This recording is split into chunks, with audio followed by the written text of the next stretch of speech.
দিয়েছি তো রক্ত, রক্তের বন্যায় দেশে যাবে অন্যায়।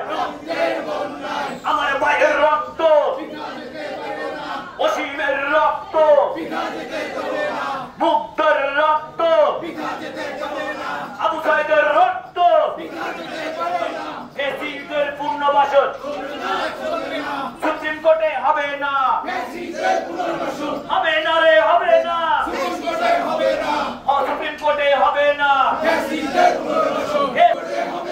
সুপ্রিম কোর্টে হবে না, দোষরদের পুনর্বাসন আওয়ামী লীগের পুনর্বাসন সুপ্রিম কোর্টে হবে না, সুপ্রিম কোর্টে হবে না, এসিদের পুনর্বাসন সুপ্রিম কোর্টে হবে না, সুপ্রিম কোর্টে হবে না।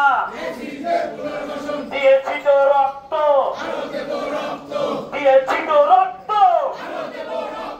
রক্তের বন্যায় দেশে যাবে অন্যায়, রক্তের বন্যায় জেগেছে রে, জেগেছে, লেগেছে রে, লেগেছে, দিয়েছি তো রক্ত, রক্তের বন্যায় আবু সাইদের রক্ত, অসীমের রক্ত, মুগ্ধের রক্ত। কর্মসূচি নিয়ে আপনাদের স্লোগান থেকে আমাদের কিছু জানাবেন। আমরা আজকে এখানে দাঁড়িয়েছি, আমরা জানতে পেরেছি এই অ্যাটর্নি জেনারেল অফিসে ফ্যাসিস্ট আওয়ামী লীগের দোসরদেরকে পুনর্বাসন করার প্রচেষ্টা চলতেছে। তাদেরকে বিভিন্ন পদে নিয়োগ দিয়ে এই ফ্যাসিজমকে আবার পুনরায় প্রতিষ্ঠার জন্য তাদের নিয়োগের যে প্রক্রিয়া সেইটার বিরুদ্ধে আজকে আমরা আইনজীবী সমাজ এই বিক্ষোভ মিছিল করতেছি এবং এই অ্যাটর্নি জেনারেল অফিসের সামনে আমরা অবস্থান কর্মসূচি যতক্ষণ না পর্যন্ত তাদের এই নিয়োগ প্রক্রিয়া বাতিল না করবে ততক্ষণ পর্যন্ত আমাদের এই অবস্থান কর্মসূচি চলবে। আমরা চাই আবু সাইদ, মুগ্ধ এবং জুলাই আন্দোলনে যারা শহীদ হয়েছে তাদের রক্তের সাথে বেইমানি না করে এখানে যারা আছেন এবং যারা এই চেয়ারগুলোয় বসেছেন তাদেরকে কোনোভাবেই এই জুলাই শহীদদের রক্তের সাথে বেইমানি করতে আমরা যতক্ষণ বেঁচে দিব না ইনশাআল্লাহ।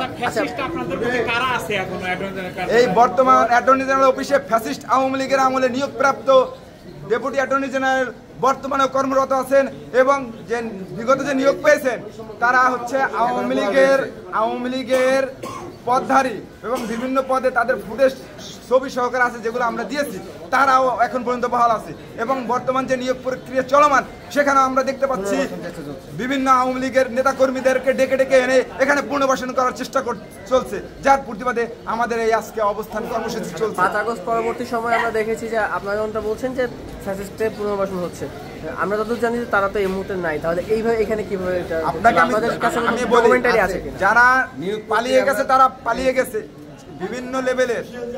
বিভিন্ন লেভেলের নেতাকর্মী আছে যারা এখানে নিয়োগ পেয়েছে তাদেরকে ডকুমেন্ট সহ দিয়েছি এবং আওয়ামী লীগের আমলে যিনি ডেপুটি অ্যাটর্নি জেনারেল হিসেবে এখানে কর্মরত ছিলেন তিনি এখনো বহাল আছেন, তিনি কিভাবে বহাল থাকেন, যার প্রতিবাদে আমাদের এই বিক্ষোভ কর্মসূচি চলছে এবং চলবে।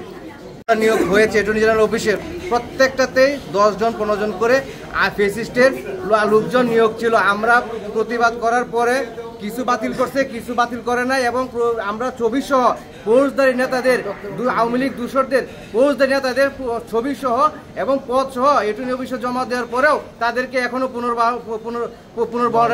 পুনর্বহাল রাখা হয়েছে এবং বর্তমান সময়ে আগামী 2-1 দিনের ভিতরে অ্যাটর্নি অফিস থেকে একটা লিস্ট যাবে, সেই লিস্টেও আওয়ামী দূষরদের একটা লিস্ট যাচ্ছে, সেই লিস্টে আমরা আদৌ কাম্য আমরা এটা আমরা বাস্তবায়ন হতে দিব না, কারণ আমরা এই শহীদদের রক্তের সাথে বেইমানি করতে আমরা দিব না। এই বিষয়ে সংশ্লিষ্ট কর্তৃপক্ষের সাথে কথা বলেছেন, আমরা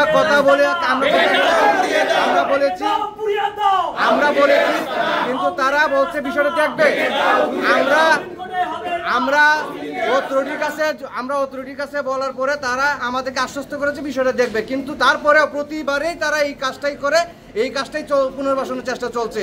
বিভিন্ন জায়গা থেকে তদবির, বিভিন্ন বাণিজ্য করে এইভাবেই চেষ্টা চালিয়ে যাচ্ছে। আমাদেরকে প্রতিটা নিয়োগে আমাদেরকে আশ্বস্ত করা হয় যে না, আমরা বেশি দূষরদের আমরা রাখবো না, কিন্তু পরে নিয়োগ যখন হয়ে যায়, তখন পাবলিশড হয়ে যায়, প্রজ্ঞাপন হয়ে যায়, তখন দেখা যায় 5 জন 10 জন 15 জন করে আমাদের প্রতিটা সময় থেকে যায়। বলেন।